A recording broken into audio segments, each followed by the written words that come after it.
This is the solution for sample problem number 1. So sample problem number 1 reads as follows. Jim gets on his bike and rides 300 meters west in 60 seconds. What is his average speed and his average velocity?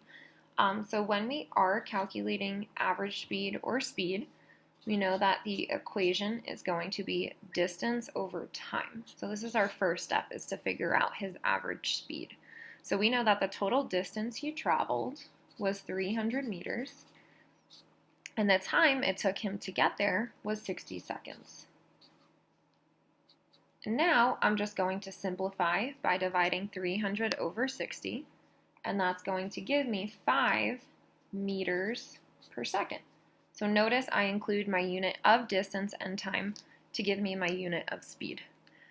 So now the second problem wants us to solve for velocity, which we know that velocity is displacement, which is the change in position over time. So when you are finding displacement, you want to subtract the initial position from the final position.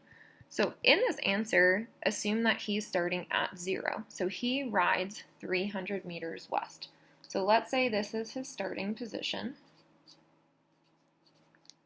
And we know that he is going to travel 300 meters west. So again, this direction is going to be west.